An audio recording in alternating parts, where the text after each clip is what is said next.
उच्च न्यायालयाच्या निर्णयामुळे नगरपरिषद निवडणुकांची मतमोजणी 21 डिसेंबरला होणार आहे। त्यामुळे पुढील 18 दिवस मतदान यंत्रे स्ट्रॉंग रूममध्ये ठेवावी लागणार आहेत। खेड तालुक्यात मतदान यंत्रे ठेवण्यात आलेल्या ठिकाणी कडेकोट बंदोबस्त ठेवण्यात आला असून 24 तास पोलिसांचा सशस्त्र पहारा देत आहेत। राजगुरुनगर नगर परिषदेची मतदान यंत्रे तालुका क्रीडा संकुलाच्या मुख्य इमारतीमध्ये ठेवण्यात आली आहेत। चाकण नगर परिषदेची मतदान यंत्रे मंगल कार्यालयात ठेवण्यात आल्यामुळे नगर परिषदेला लाखो रुपये भाड्यापोटी भरावे लागणार आहेत। आळंदी नगर परिषदेची मतदान यंत्रे नगर परिषदेच्या मुख्य कार्यालयात ठेवण्यात आले आहेत। एकूणच या सर्व यंत्रणेवर आता उमेदवारांचे कार्यकर्ते देखरेख ठेवणार आहेत।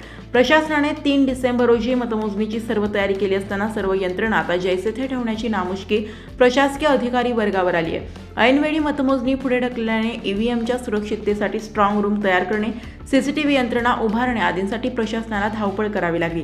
मतदान प्रक्रिया पूर्ण झाल्यानंतर ईव्हीएम मशीन सुरक्षित ठेवण्यासाठी निवडणूक आयोगाने सर्व जिल्हाधिकाऱ्यांना सूचना दिल्या। तसेच आयोगाच्या नियमांचे काटेकोरपणे पालन करण्याचे आदेशही दिले आहेत।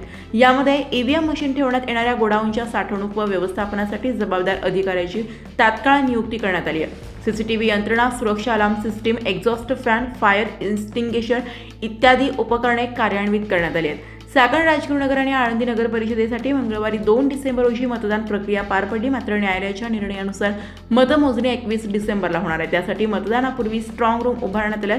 ईव्हीएम मशीन दाखल झाल्यानंतर याच ठिकाणी ठेवण्यात आल्या होत्या। त्याच ठिकाणी मतदानानंतर ईव्हीएम मशीन ठेवण्यात आल्या आहेत। या स्ट्रॉंग रूम भोवती 21 डिसेंबरपर्यंत पोलिसांची 3 स्तरावर नजर असणार आहे। याच सोबत प्रत्येक स्ट्रॉंग रूम भोवती 10 ते 15 सीसीटीव्हींचीही नजर राहणार आहे। या सर्व सीसीटीव्हींचे नियंत्रण जिल्हाधिकारी कार्यालयातून होत आहे। स्ट्रॉंग रूम भोवती 500 पोलिसांचा खडा पहारा असणार आहे। बाहेर 2 स्तरावर राज्य राखीव दलाचे सशस्त्र पोलीस बंदोबस्तासाठी तैनात आहेत।